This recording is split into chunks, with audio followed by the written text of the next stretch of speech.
Unit 2, Visual Art. This lesson defines the term art and differentiates between visual and performance art forms. It also describes the basic elements in a work of art. Objectives: describe the elements of visual art. Differentiate between visual art and performance art. Explain the subjective nature of art. Identify some common criteria for recognizing and judging an artwork. Making connections, dread and anxiety. Jad Abumrad didn't find success in the career he thought he wanted. When his career path took an unexpected turn, he came face to face with his own fear and anxiety. In this video, Abumrad describes why it's important to avoid being overly certain about a career path. I went to school for music, so music composition, and I pretty much was sure that the thing I was going to be when I got out of school was a musician, specifically writing music for films. That didn't really work out. I mean, I just wasn't very good at it. My girlfriend, she made the suggestion, well, you know, you kind of like to write, you kind of like to make music. You're not really good at either on their own terms, but maybe you could somehow find the middle ground. Try out radio. Why not? And she said, just go volunteer. So I went and I volunteered for a year, making no money, working odd jobs when I could. I wanted to be a film scorer, but I think I'm doing that now, weirdly, but I would never have known that this is actually the job I was imagining. I didn't somehow have the tools to imagine forward far enough. So I don't know. I mean, if I could translate that to you guys, it's like there's a feeling of dread and a feeling of anxiety that you have at this point, and there's a tendency to want to curtail the uncertainty. But premature certainty is the enemy. It's always the enemy. You have to ride the uncertainty. You have to walk through it. Keep going. Abumrad's advice is to stay open about a career choice when you're first starting out. Why? Because letting go of something you feel certain about can be difficult. Think about the career you are imagining for yourself now. What other career possibilities are related to your choice? For ideas, talk to friends, family members, and individuals working in that field. Use these ideas to create a career wheel. At the center of the wheel, write the career you're thinking about right now. Write other possible career choices as spokes in the wheel. Visual art vocabulary. Art, the use of human creativity, skill, and imagination to create things such as objects or performances. For example, the city converted an old warehouse building into a painting studio and a ceramic studio where people could create and display their art. Artwork, a single piece of art that a person or group of people has made, also called a work of art. For example, an art gallery is a place people can go to view artwork. Artist, a person who creates art. For example, a local business hired an artist to paint a mural on the outside of their office building. Audience, a person or a group of people who view, hear, or experience artwork in some way. For example, the audience enthusiastically applauded when the artist entered the gallery. Visual art, art that is meant to be seen, such as a painting, sculpture, or photograph. The new gallery at the museum is dedicated to visual art collection of historic photographs. Performance art, art that is performed for an audience, such as dance or music. For example, the Kennedy Center in Washington, D.C. is building a new space with multiple venues to host performance art. Subjective, something that different people may experience or judge differently. Art is subjective. Some people may think an artwork is wonderful, while others think it is not good at all. Dadaism, an artistic movement that followed World War I, featuring whimsical and absurd subjects and presentations. Andy Warhol was influenced by Dadaism to use everyday objects in his art. Line, a continuous line mark made by a single moving point. For example, she drew a line across the page to represent the flat land of the prairie. Shape, a two-dimensional object made from the boundaries of lines, colors, textures, or other shapes. For example, the abstract work of Paul Klee relies heavily on geometric shapes in his paintings of buildings and bridges. Form, a three-dimensional object, or an object that appears to have three dimensions. For example, Calder created a new form of sculpture called the mobile, when he suspended geometric shapes to metal rods. Color, a feature of human visual perception that allows people to differentiate between different light wavelengths. For example, the lights changed color every few seconds. Value, the lightness or darkness of a color. For example, M.C. Escher created incredibly detailed black and white drawings simply by using different values of black ink. Space, the distance around, between, or within parts of an artwork. For example, the artist left space around the main subject of the painting to create a sense of loneliness. Texture, the way an object or three-dimensional artwork feels when it is touched. For example, a brick building has a rough texture compared to a steel one. What is art? Art is the use of human creativity, skill, and imagination to create things such as objects or performances. Art can take many different forms such as drawings, paintings, statues, buildings, dance and theater performances, video productions, books, and songs. An artwork is a single piece of art that a person or group of people has made. An artwork is also called a work of art. Artists are people who create art. Artists often create art in order to express their own thoughts or emotions or to evoke thoughts and feelings from their audience. The audience for an artwork includes all of the people who view, hear, or experience the artwork in some way. Visual versus performance art. Visual art is a type of art that is meant to be seen. It includes things like paintings, drawings, sculptures, and photographs. A key characteristic of visual art is that the audience does not usually watch the artist creating it. First, the artist creates the art, and then the audience views and experiences the artwork later. Performance art includes performances by a person or group of people, such as dance, theater, and music. It can include both sight and sound. Audiences typically experience performance art live as it is being created, although performances can be recorded for later viewing as well. You'll be creating visual works of art in this course. Subjectivity. Art is subjective, which means that different people perceive and judge it differently. Because art is subjective, people often have very difficult opinions about works of art. For example, one person might think an abstract painting is beautiful, and another person might think it's ugly. One person might think a sculpture is serious, while another person finds it amusing. People can feel very strongly about their opinions on art. People sometimes even disagree about whether or not something is a work of art at all. For example, one person may think that comic books are a type of art, and someone else may disagree. Some people think that video games are a type of art, and others think they're not. There are many different criteria people use for judging art. Even the creator of a work of art cannot fully limit its interpretation by others once it is out in the world. Intention. Art doesn't just happen. It is created intentionally. A person decides to make something and then makes it. If the artist intended the work to be art, it is more likely to be considered art, but that may not always be enough to convince an audience to accept it as such. This is a Banksy tribute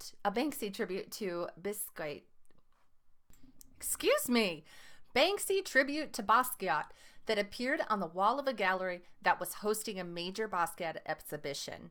Banksy posted the image on Instagram with the comment, "Portrait of Basquiat, hosted by the Metropolitan Police, the London Police, an unofficial contribution to the new Basquiat Expo." Basquiat started out as a street artist and rose to fame in the 1980s. Banksy is a current-day artist who is known for pop-up art, such as this one and other installations that provide commentary on current events and social issues. Dadaism, or Dada, was an artistic movement in response to the horrors of World War I and the culture and art that had so strongly championed progress and civilization. Dadaist art was whimsical and absurd: a mustache on the Mona Lisa, a toy monkey labeled Cézanne nailed to a board, and a bicycle wheel on a stool are just some examples of Dadaist art. One of the most famous examples of Dadaist art was Fontaine, by an artist who used the pseudonym R. Mutt. Fontaine was controversial because it was a urinal, and it was rejected from an art show for not being art. Some people didn't believe Fontaine qualified as art.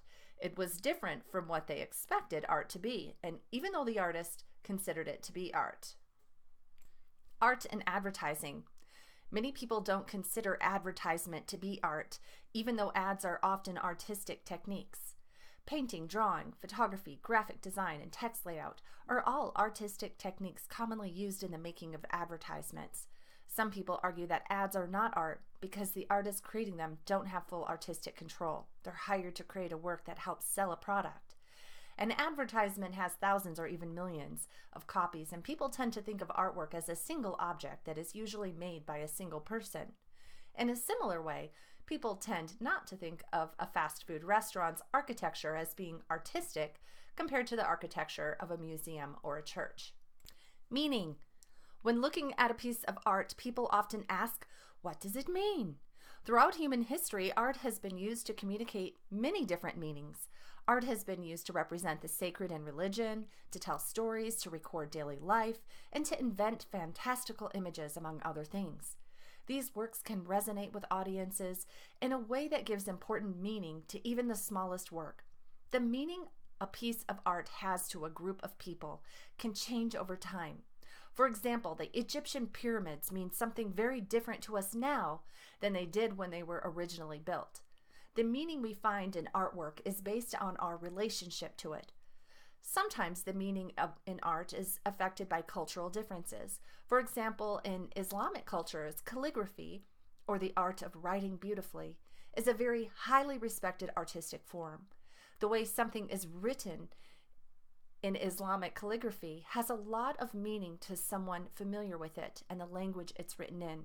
But to someone unfamiliar with calligraphy and unable to read it, much of that meaning is lost. An artwork's meaning may not be obvious, but that doesn't mean it has no meaning.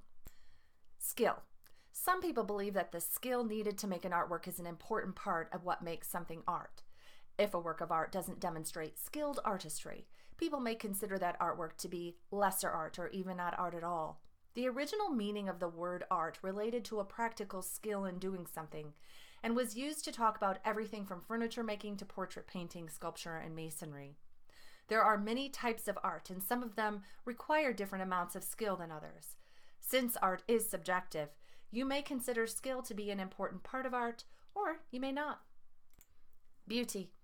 Some people believe that the role of art is to increase beauty in the world.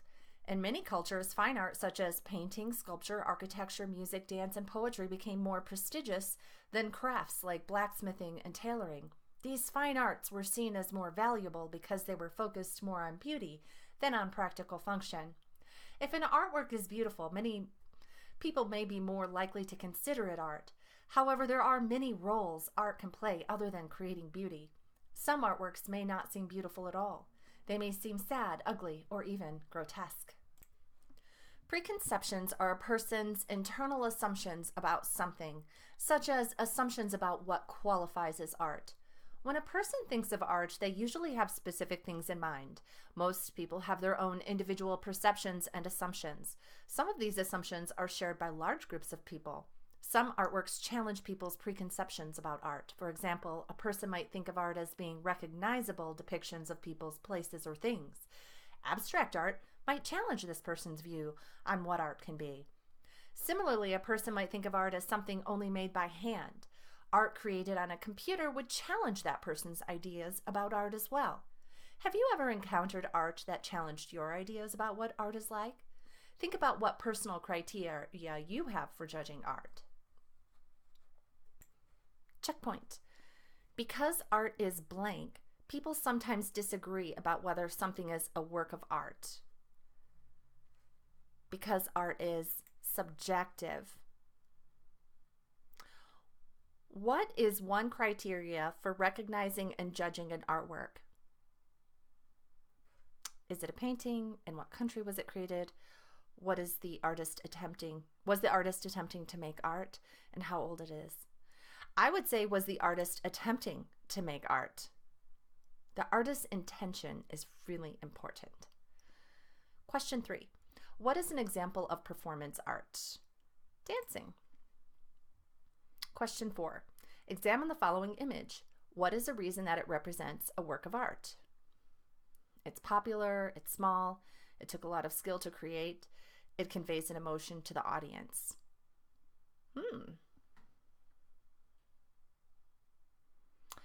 Geesh, that seems kind of interesting. They would make you choose between it took a lot of skill and it conveys an emotion to the audience. I mean, it does take skill to make that, and it does convey an emotion to the audience. I would go with either. So the answer that they would like us to give is it conveys an emotion to an audience. And, you know, I would argue that it does take skill to make this. I can see gradients that are applied. I can see, you know, possible use of the pen tool. There are a lot of skills that are being used in this. I mean, if I were like, hey guys, go out and make this little smiley face for me, what would you do? Would you just like absolutely panic? Yeah, because there's a lot of skill involved in that. But counter argument, when it comes down to it, the purpose of art is to convey a message to your audience. And so that is what's really important. So if an artist, like the artist that, you know, tried to put the toilet, the fontan out on exhibit at a fine art gallery, you know, they were trying to convey a message to the audience about the art that had driven society to the place that it was then, and the powers that were driving the forces of artists who were forcing them essentially to create works of art that were beautiful and trying to make everything look perfect, right? And he was trying to say it's not perfect. So the message is really important. So as you're looking at art from here on out, don't just ask, is it pretty or is it ugly? Go, what was that artist trying to say? The elements of art. There are 6 elements of visual art that you'll learn about in this course. In fact, they are the same elements of art that you're going to see in any art class or design class, okay? Line, shape, and there's actually 7 of them because shape and form are 2 separate things. Line, shape, form. And remember, shape is 2D, form is 3D. Color, value, space, and texture. You'll be using each element in Inkscape art projects throughout this course. In this way, you'll gain better understanding of each element as it becomes relevant to the material at hand.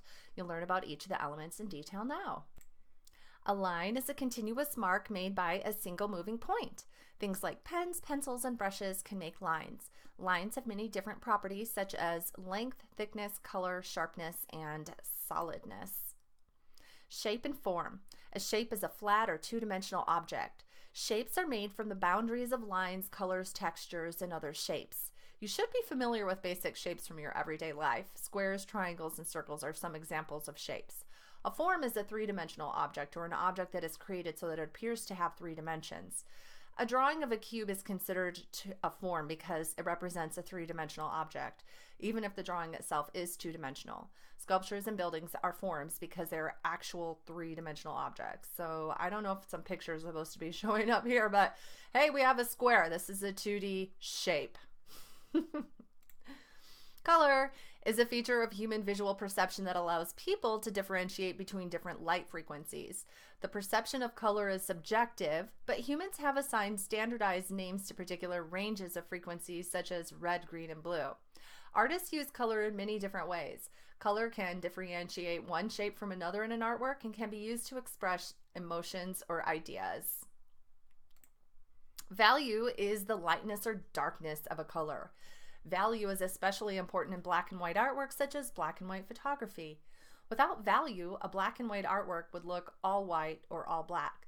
Value adds shades of gray to a black and white artwork, just as it can add new and interesting shades to a colored work of art. So, it's just something to know about value. When you are doing art, you can get that 3-dimensional pop when you have pure blacks and pure whites and lots of values or different shades and tones in between. So notice I can find some pure blacks. I've got pure black in that jousting tool and pure blacks in the shadows, okay? And then I do have some pure whites here in the sun, and you'll notice when the light of the sun hits the surface of objects. It creates pure white highlights, okay? And then you see the variety of shades, and if it were color, it would be tones that create that three-dimensional form. Gradients are an example of value. Space is the distance around, between, or within parts of an artwork. Space is important for creating the illusion of depth and for calling attention to specific parts of an artwork. The use of space can also create meaning. For example, a small painted object on a large canvas would represent feeling small in a big world. Texture is how an object or three-dimensional artwork, like a statue, feels when it is touched. Often you can look at an artwork and imagine how its texture would feel without even touching it. In a two-dimensional artwork, like a painting, texture is the visual feel. For example, something in the way an image is drawn might make it look more smooth or rough. What design elements would you be most likely to use to create a perspective drawing of an alley between two buildings using a pencil on paper?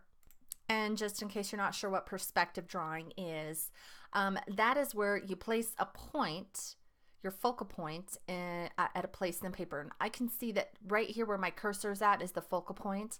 And then all of the lines are going to be merging at that focal point. And so this is a perspective drawing. And what that does is it creates the illusion of depth. So what design elements would you use to create a perspective drawing of an alley between two buildings using a pencil on paper? Value, color, texture, shape and form, space, or line. Oh, are you supposed to choose two? So I definitely would choose line. And then I think I would also choose space, because space is one of the elements that you use to create three-dimensionality, right? And form is actually three-dimensional. So creating some form like these balconies sticking out, that's three-dimensional, right? Will help it to look more 3D. All right, so question 2. What design elements would you be most likely to use when creating cardboard cutouts of stars decorated with white glitter? Okay, so first thing that jumps out to me is that a star is a two-dimensional shape, right? So I would definitely go with shape. And then it says that it wants white glitter. Now, I don't know about you, but the thing that pops out to me about white glitter is color. But unfortunately, K-12 apparently didn't think that color was an important part of this problem, and they did not choose color. They chose texture. Yes, glitter has a texture. We can see that. But when you come out and explicitly state that you want a white glitter, aren't you talking about color? So they could have said choose 3 correct answers. What design elements would you be most likely to use when creating a watercolor painting of the sky at sunset with the color fading gradually from orange to black? All right, so here's a picture of what that looks like. We've got a watercolor of the sky. It's fading orange to black. So firstly, color, right? I mean, it's talking about color. So of course I'm going to pick color. But when we talk about fading, we're talking about that gradient effect, all those different tones. That's value, the lightness and darkness of colors, right? So yeah, whenever you see that gradient effect, you know that they're talking about value.